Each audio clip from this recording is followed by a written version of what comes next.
فاذكروني أذكركم واشكروا لي ولا تكفرون.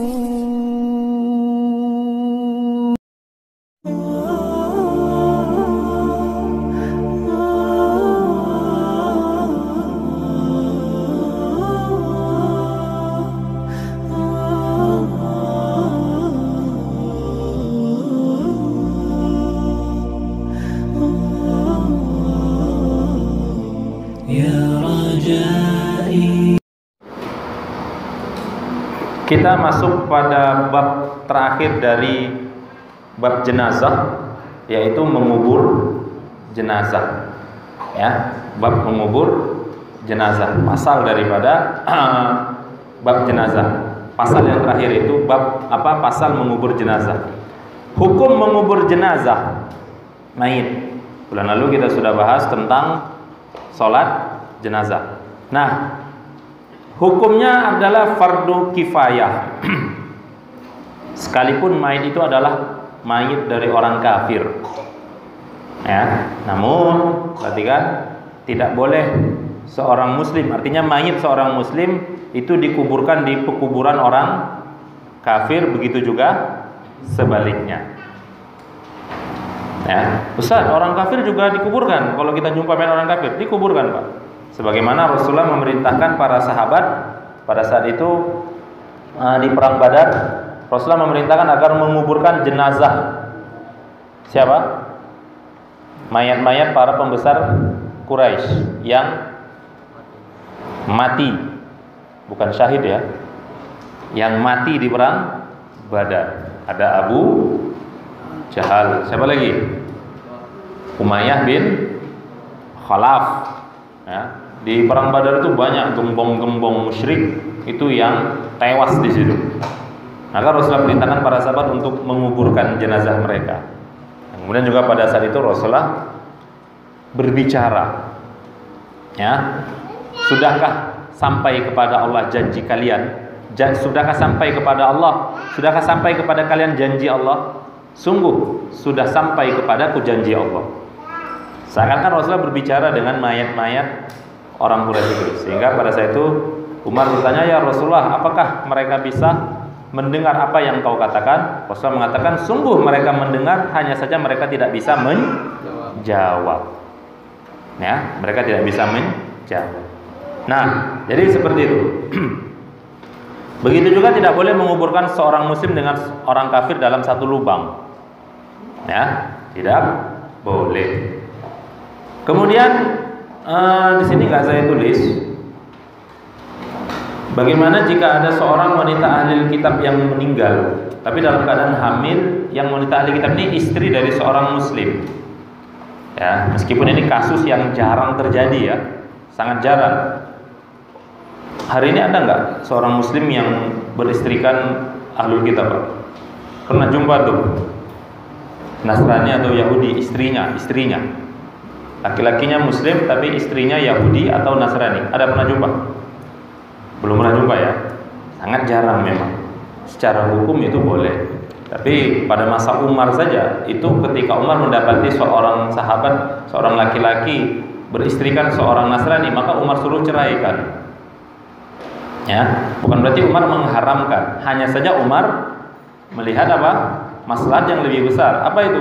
Masih banyak wanita muslimah yang nganggur. Kenapa malah cari ahlul kitab? Sehingga Umar perintahkan untuk diceraikan. Nah, kalaupun ada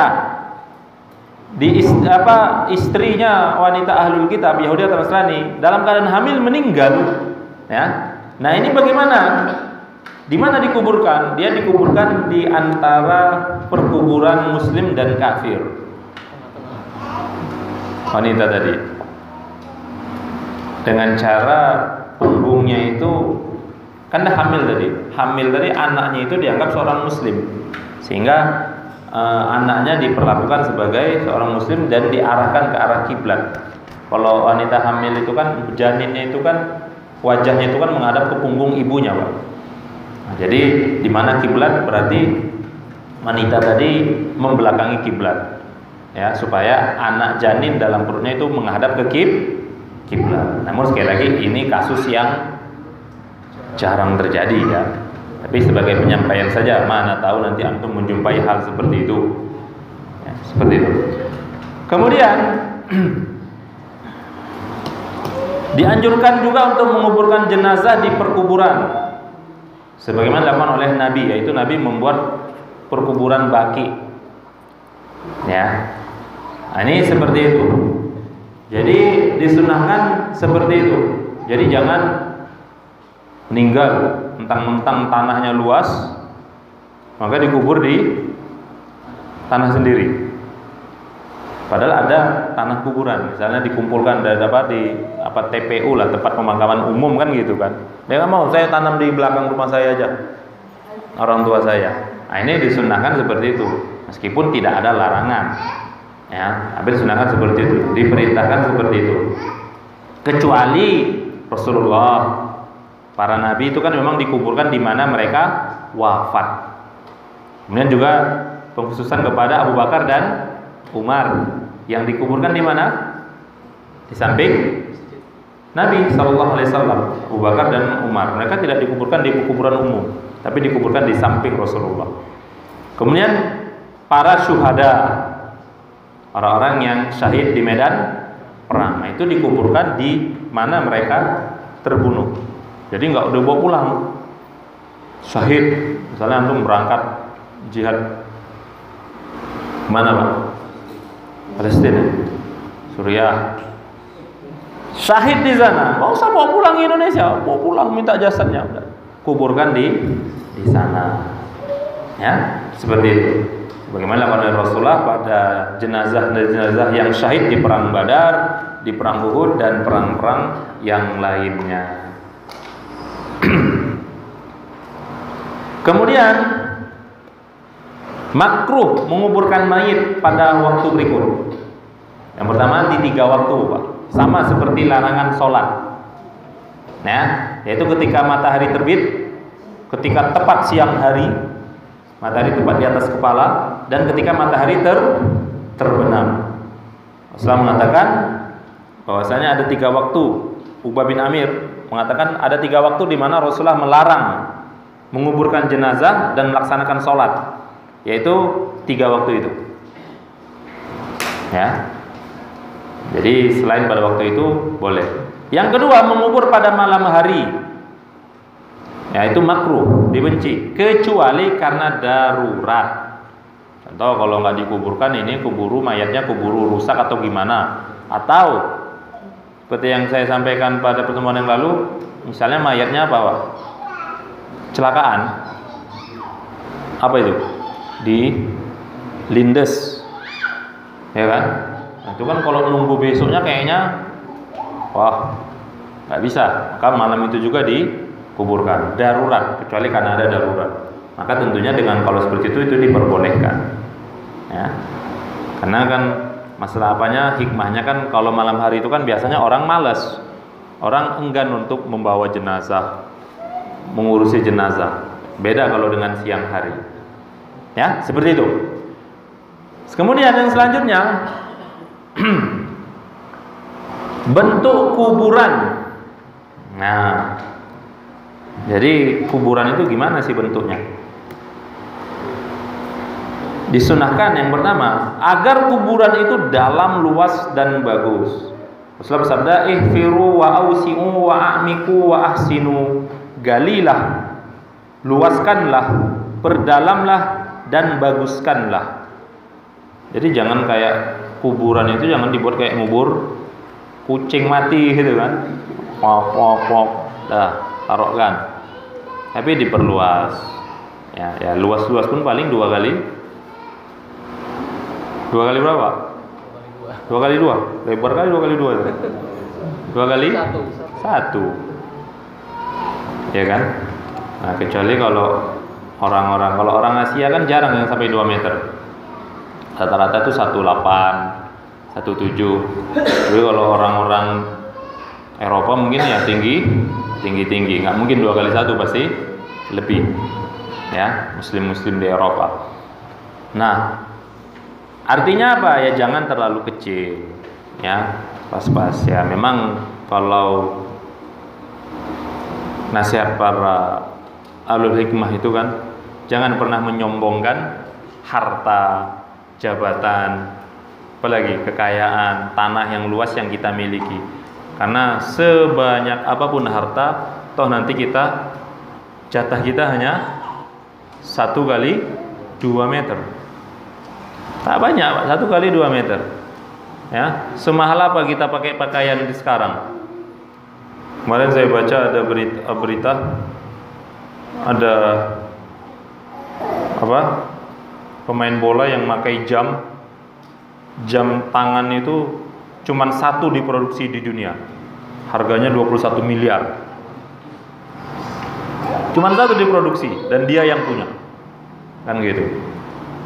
Atau ada yang pakai pakaian harganya ratusan juta, pakaian aja ratusan juta gitu kan. Atau tas dan lain macam sebagainya. Sebanyak apapun, semahal apapun pakaian kita ketika hidup di dunia, nanti ketika mati yang berbalut hanya kain kafan. Hanya kain kafan yang tidak berjahit yang akan kita bawa, yang akan kita pakai. Nggak bisa request saya nanti kalau mati pakaikan saya baju yang harga ratusan juta itu, nggak bisa. Insyaallah. Nah makanya rugilah orang-orang yang menjadikan dunia sebagai tujuannya. Ingat dalam satu hadis riwayat Ahmad dan Ibnu Majah, Rasulullah pernah mengatakan, sabda, "Maka natid dunya hammuhu." Barang siapa yang dunia dijadikan sebagai tujuannya, farraqallahu amrah, maka Allah akan cerai-beraikan urusannya. Artinya apa? Masalahnya itu cerai-berai, tak pernah berhenti masalah yang datang. Wa ja'alal faqra baina ainaihi, dan dijadikan kefakiran di depan matanya, di antara kedua matanya. Artinya apa? Selalu merasa kurang, selalu merasa dirinya itu miskin, selalu mengeluh. Hati-hati. Ini yang seperti ini berarti tadi poin awalnya apa? Dunia dijadikan sebagai tujuan. Urusan masalah selalu ada, tak pernah berhenti. Selesai 1 masalah, timbul 2 masalah. Selesai 2 masalah, timbul 4 masalah. Kemudian selalu merasa kurang, ngeluh. Walam ya'tihi minad dunya illa ma kutiba lahu. Dan dia tidak akan mendapatkan dunia kecuali apa yang ditetapkan untuk dia. Sebatas apa yang dia usahakan, itulah yang akan dia dapatkan. Kemudian wa man kanatil akhirah niyatahu. Namun barang siapa yang akhirat menjadi niatnya, menjadi tujuannya, menjadi obsesinya, ya, maka jama'allahu amrahu, Allah kumpulkan urusannya. Artinya apa Pak? Allah berikan jalan keluar setiap ada permasalahan. Bahkan bisa jadi banyak masalah selesai dalam satu solusi. Luar biasa. Mungkin masalahnya ada banyak, tapi semua selesai dalam 1 hari atau satu saja solusinya selesai. Wa ja'ala ghinahu fi qalbihi. Kemudian Allah jadikan hatinya itu penuh dengan kekayaan. Artinya merasa cukup, bahkan merasa lebih.